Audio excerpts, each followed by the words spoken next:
Well, welcome to another edition of Jolly Rogers Podcast. We're here today to talk to the winning Spring Series champs, the winning Fall Series champs, the winning team of everything that was possible to win at Change of Watch. The only thing they didn't give them were the keys to the club, but I guess they could do those. So I'm going to let everyone here introduce themselves, and we'll start with this handsome gentleman to my right. Mm-hmm. And what is your name? I'm Josh. All right. Joshua. All right. Well, you can go by Josh. You don't have to be Joshua. Yeah. And then you, sir? Don Carsten. I'm Veronica Amaya. Veronica is the shy one in the group. So, you guys have gotten to crew with Don this summer. I'm going to talk to you young people first. How do you like that? I really like it. Yeah? I'm glad you said that or you won't get a ride anymore. I won every race with him so far, all because of him.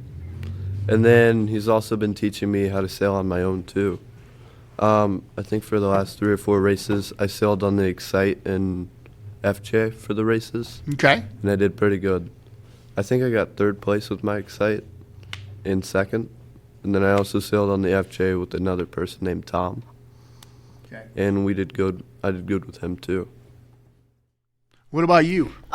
Well, me getting set up with Don was probably like the most random thing ever. I had sailed probably almost about 2 years ago now for the first time on Ted's boat, and I absolutely loved it. And it was towards the end of the summer, and he was just like, well, I got somebody that you could race with. So I came here one night, played trivia, and Don was here as well, and he was just like, Don, I got some new crew for you. And then a few weekends later, Don called me to help set his boat up, and then I started sailing with him every single Thursday, especially in the summer. I told work that I could not be there, and I fell in love with it. I've learned so much, and it's very calming, and I've noticed that like I always just have like the biggest smile when I come off of the water. I just absolutely love it. You're hooked now for life, you know? Yes. When you get a man, you're going to have to get a man that has a boat. Oh, yeah. You notice there was no. What's it like crewing with 2 youngsters, Don? I've pretty well done that most of my life with my own kids and picking up juniors here and there once in a while. But these guys are really good learners, fast learners, and a lot of real pleasant to be around. Can't say that about a whole lot of kids anymore these days, but I got a lot of respect for these 2. Good. Did they ever get to run the tiller? Occasionally. At least he's honest. Only if we're winning and if we're going downwind. So what are your jobs on the boat then? What do you guys do? What do you have to do? You're the trimmer? And also go up on the front of the boat to put the jib up. Okay. Or adjust anything. Okay, what do you do? I've done just about everything on Don's boat now. I'll set the boat up. I'll also do the trimming. Like I said, occasionally he'll let me do the tiller. If you're far enough ahead. Yeah, if we're far enough ahead, I get to do the tiller. Sometimes I'm just doing the clock, but it's honestly just all the experience. I feel like I've learned something every time I've went out. Now, have you ever hit anything when you've been on the tiller? No, not that I can think of. Has Don ever run into anything? Oh, yeah. 100%. Well, let's hear about that. Oh, well, you know, it was a very, very hot day, and we were out there for hours. This sounds like a big story. You know, it was a hot day once upon a time. And we jumped into the water. It was so hot, and I was scared that we were going to lose Josh because he couldn't get back onto the boat. So what happened? As soon as I jumped off the boat, because Don pushed me off the boat. I can't imagine he did that. Could never imagine that. But after he pushed me off, there was a gust of wind, so they blew forward. They had to take the sails down so I can swim back because I couldn't swim fast enough. So what did you run into? Some rocks. After being on the water for probably about 4 hours, we finally made it to Turtle Island. I actually have a really nice picture of Turtle Island. And then shortly after that, we crashed into the rocks. But luckily, there was like these really nice jet skiers that were on Turtle Island as well, and they helped pull us off of the rocks. And then eventually, they towed us far enough that I believe it was Neil that came and saved the day. And he towed us back to the club. Neil came out. Well, we called him on the phone. It was a real light air day, and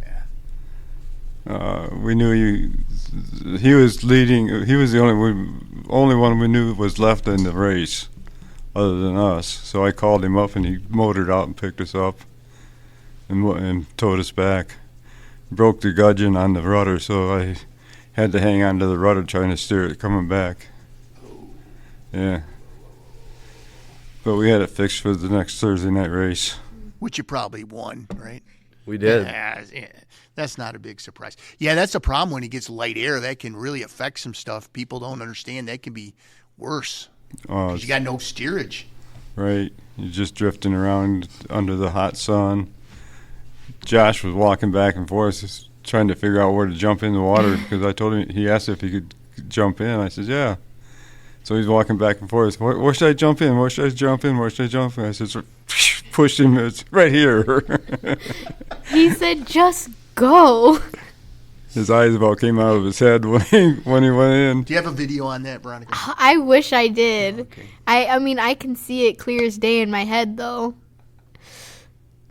Well, it was pretty hot that day. It was. Yeah, it was pretty hot. Yeah. I think the only downfall of like jumping in was I had wet socks for the rest of the time.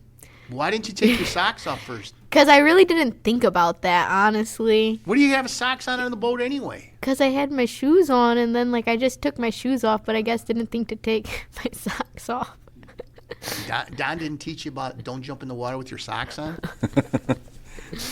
There are some no. basic lessons in life that I don't teach.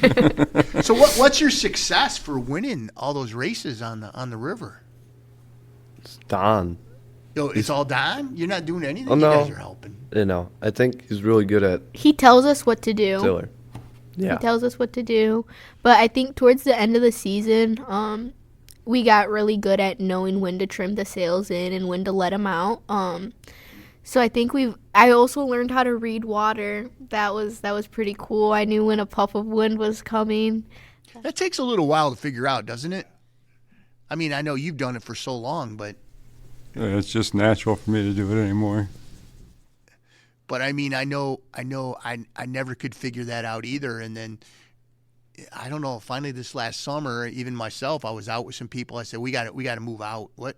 Because we were just sailing around. We weren't racing. I said, there's some wind out there. We can go, and then we could get into the wind. But it always amazes me how it's all banded when it's light. When the wind's light, how you can have nothing. Then you go like 50 yards and you got a little bit, and it's like such a narrow band, and then it goes back. Of course, this river is just, the wind can change, 5 times? And It bends around corners out here on the river. And then we have some big trees that really mess things up. Yeah, that is true. That is true. The tree. Yeah, the tree. The tree? The Yeah, tree. The wind-eating tree. Yeah, Yeah. we all know that tree. Yeah.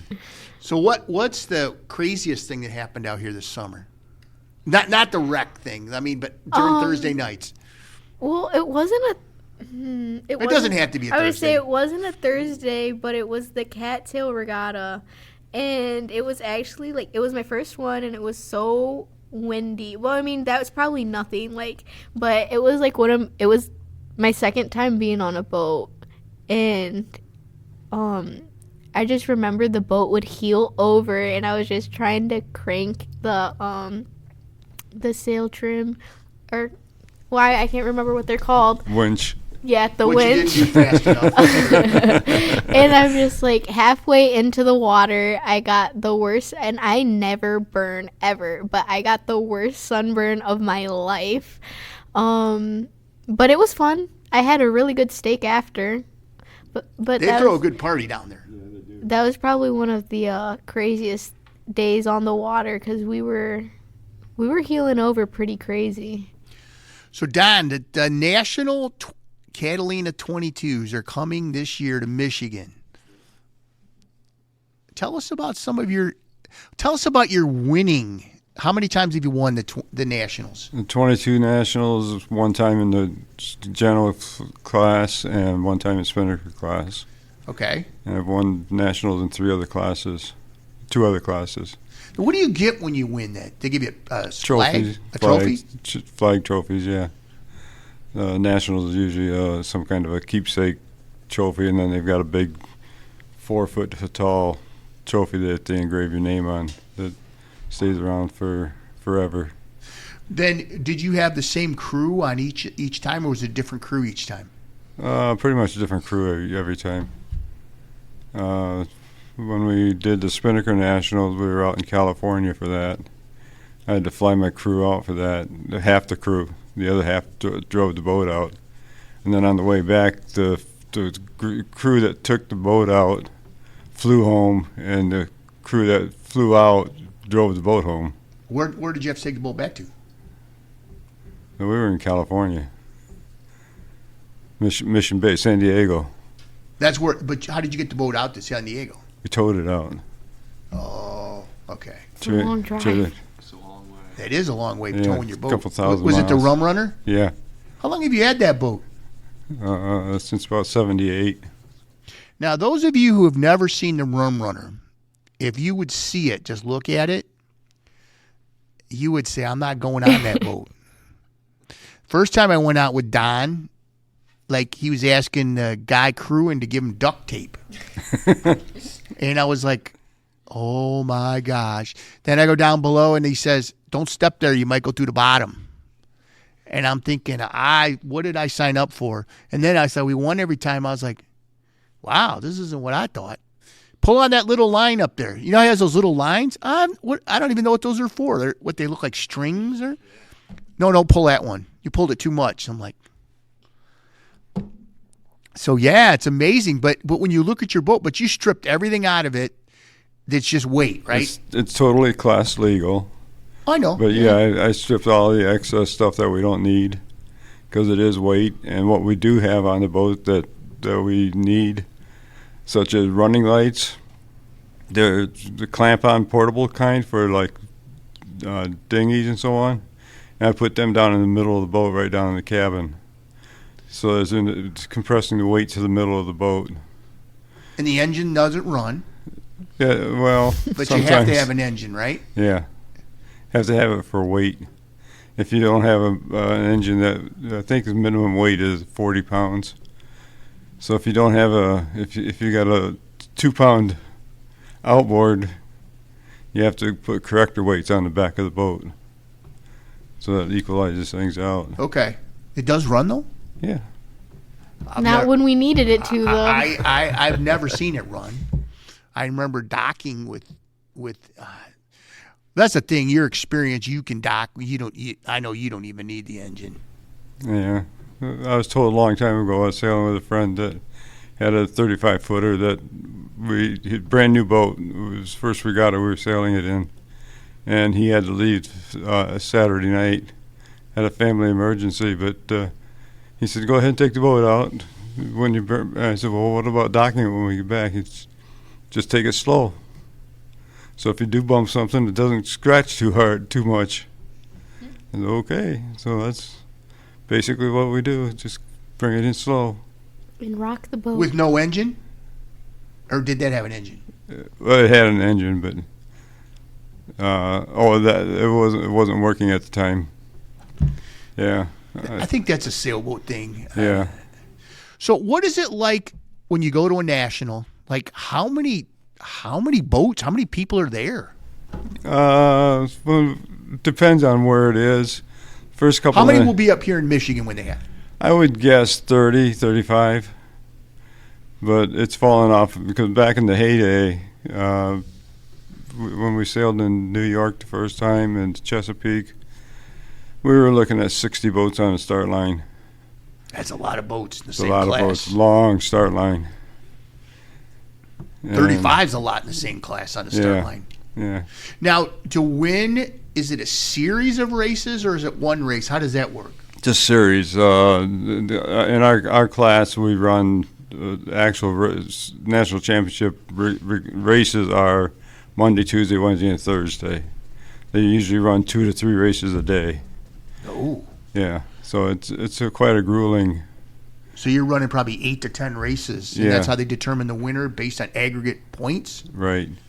Low point, because they give you 1 point for each place. So first place gets 1 point, second place gets 2 points, and so on. It used to be first was 3/4 of a point, a little bonus there, but it's not that way anymore. So, like how many? Like let's say your first national championship. How many first places did you get? Just approximately. That was 25 years ago. Out of a 7-race series, we probably got 5 first places. That's pretty darn good. And then when we won the Genoa class, there were 28, 29 boats in the class, and we had to finish within one boat of the boat that was ahead in that race, in that last race of the regatta, and we pulled it off, which was an exciting story because coming into the start line, I tacked a little too close to another boat, and I fouled him.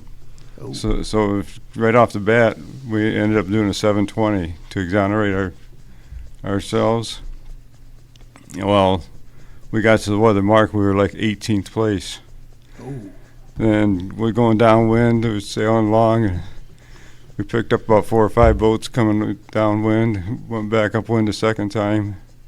Picked off another 4 or 5 boats. Coming downwind the second time.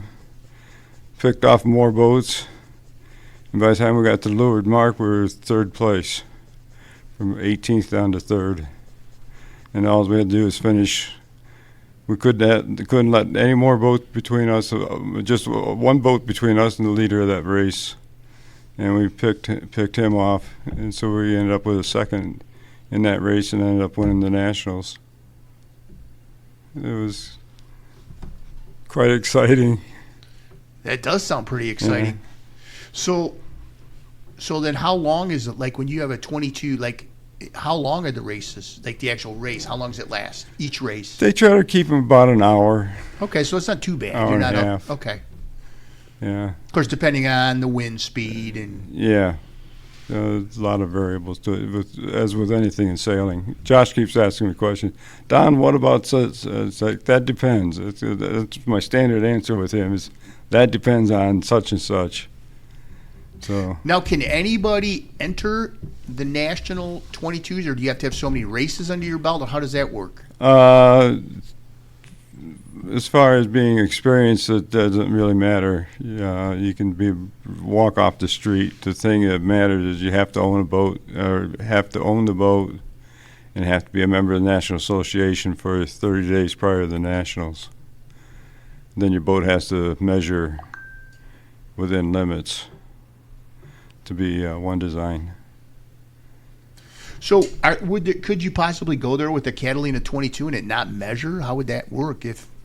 Well, you can do one of two things. If it doesn't measure, and measurement things would be like the whisker pole length, the black bands on the mast and the boom.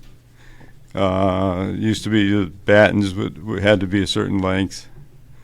The sails had to measure within certain parameters. Now, do they measure your boat when you get there, or is that done prior, like when you get a perf rating? Depends on what fleet you're coming out of.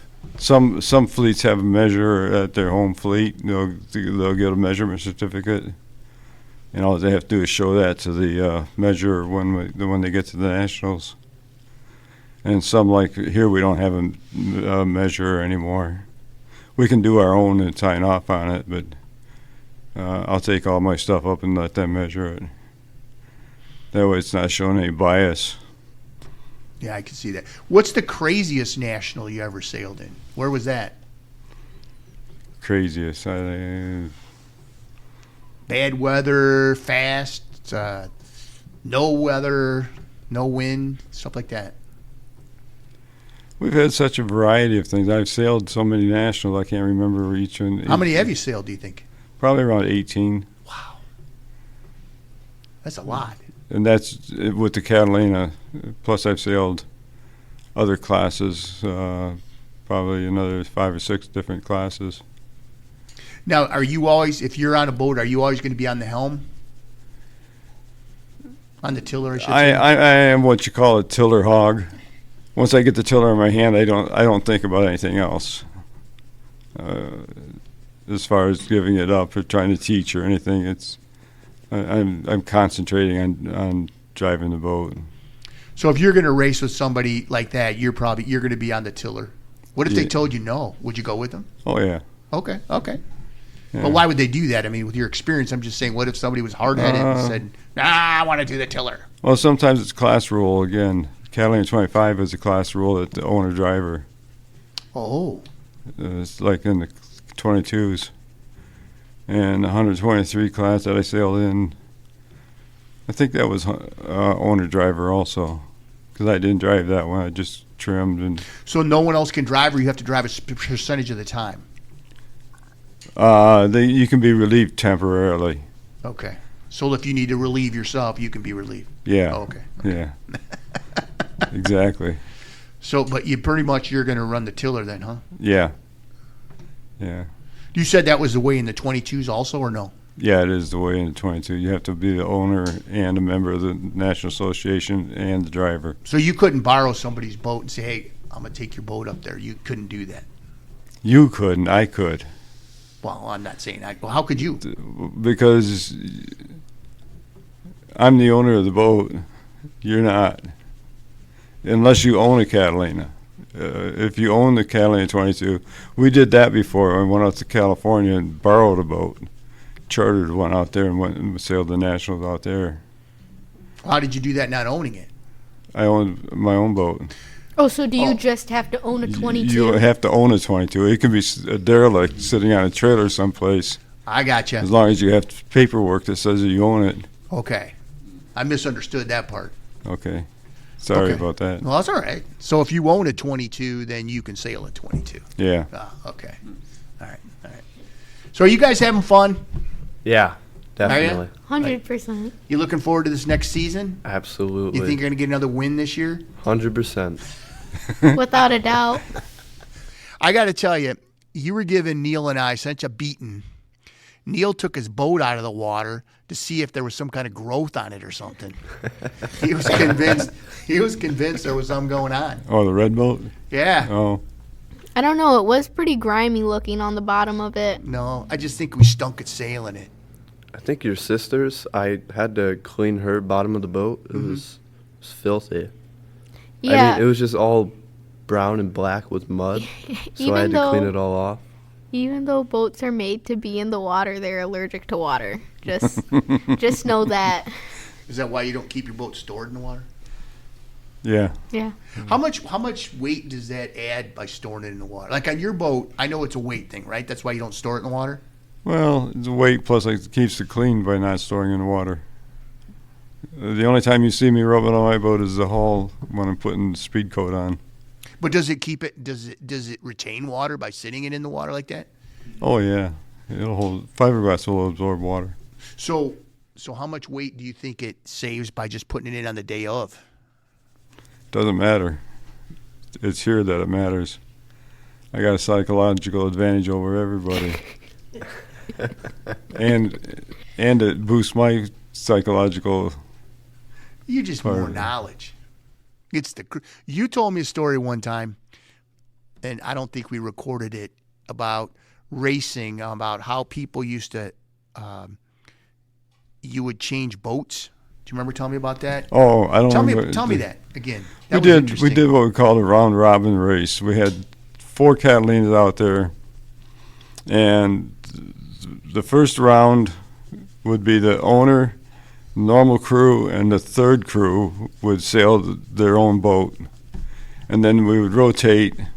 For the second race, the owner would move up one boat, and the third crew would move down one boat, and we round robin to 4 races, and at the end of 4 races, it turned out to be that the guy that normally wins won. The crew that normally wins won for his crew position. The boat that normally wins won. I mean, it